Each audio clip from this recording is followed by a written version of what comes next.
Tomorrow I'm getting unbanned on my main account, which is a relief. So I felt like making this video because it seems like, I don't know, a productive use of the next 24 hours, and it's a time I can reflect on myself and League of Legends in general. I hate League of Legends, but not in the damn you League of Legends kind of way. No. I hate League like a husband in a failing marriage hates his wife. And I mean that sincerely. Ever since our first date back in 2012, staying up through the night in my friend Liam's basement, I was head over heels for this game. The rich lore, the layers of depth to the strategy, the map, the Baron, the champions. I mean, I can still remember walking through the hallway of my high school, freaking out over Nautilus's release. And don't get me started on Thresh. Lucian, Vi, Zac, my god. Zed? How cool is Zed?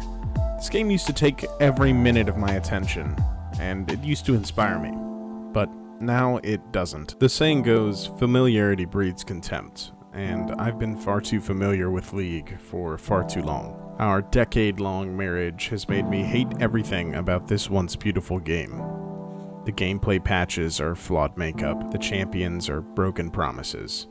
It's all just a reminder that this thing that I loved is not what it once was. And don't get me wrong, I still play this game every day, but my rose-tinted glasses have turned to a sickly green, and I want to explain why.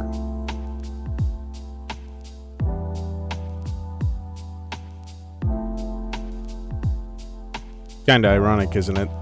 Coming off of a 2-week ban for typing the most vulgar things possible to talk about the community of the game. But I actually don't think toxicity is the problem. At least not toxicity in the sense of insults and rage. I think the largest problem with the community recently is that it has become an echo chamber.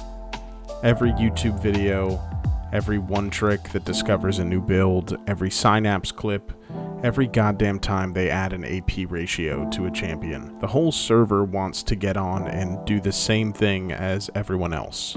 And that's toxic for a number of reasons. For starters, you get people who have never played a champion before trying to play a hyper-stylized, off-meta build that takes days, if not weeks, of trial and error to understand. I mean, usually these builds are coming from long-time one-tricks of a champion, who are bored of the normal playstyle and experimented to come up with something that works for them. And secondly, it's not healthy for a champion's balance to go from a steady win rate and play rate to suddenly being in every game, stomping people that barely understand its normal playstyle. I mean, it's been happening for the last 4 to 6 months in League of Legends. A video or multiple will come out by happy chime noises or a Synapse clip, or you'll just see it in a game that you're playing, and then you get the whole community playing it for about a month straight. Then Riot has to do something about it and nerf it repeatedly.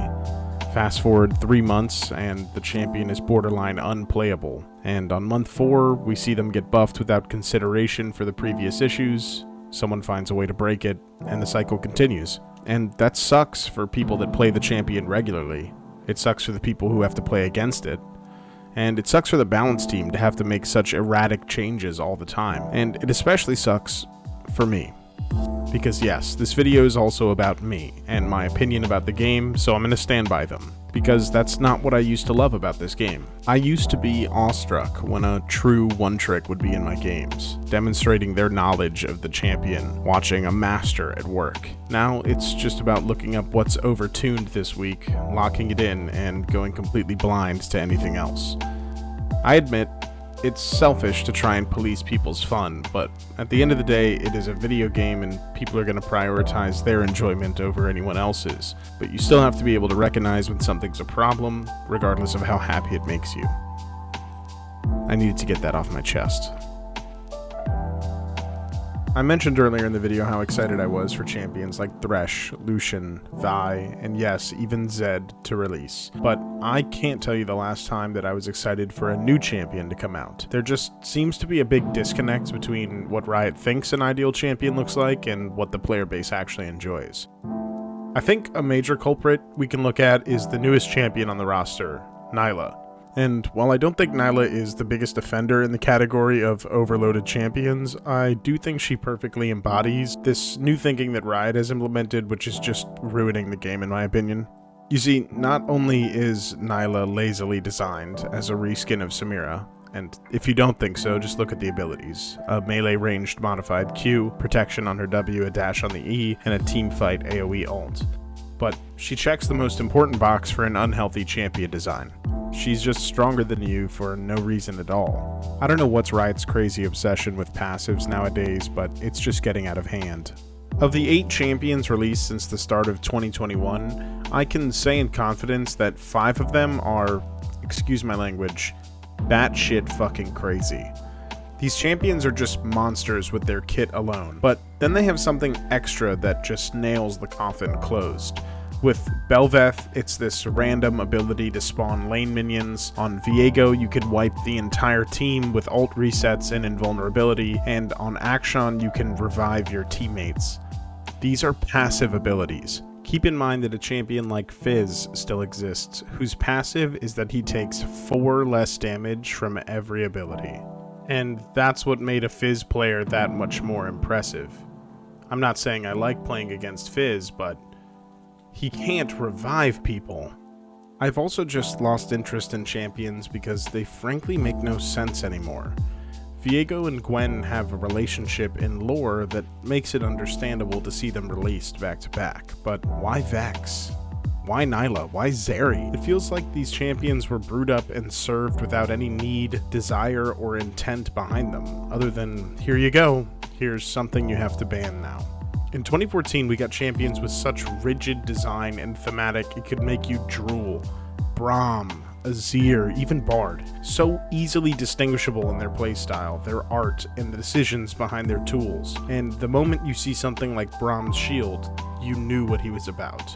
Then you look at Akshan and go, I guess he's Shuriman because of the colors? And has a rope swing? And a boomerang? What's going on there? I guess champions just used to feel technical and purposeful, and now they're just a mess of specific mechanics and passives that no one really wants to deal with. Look, if you haven't picked up on it by now, I've been playing this game for a long time, nearly 11 years, and I can truly say I've put blood, sweat, and tears into this game. I've lost sleep over singular plays. I've made countless videos of myself and my friends playing together, and I can't just put it down for good and walk away. Trust me, I've tried. And I think it's so hard because I'm holding on to the years of fun that I had in the game and the hope that it will come back out of nowhere.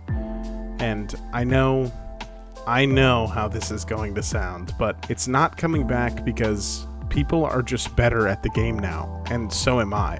Experimenting is not really a thing anymore. We have tools to tell us the best builds, and an insane play from 2015 is not just common now, it's necessary to be considered playing correctly. Those funny moments, those desperate attempts that ended in failure, those triumphant wins against all odds, they're still there, but they aren't as important as I used to think they were when I first started playing League of Legends.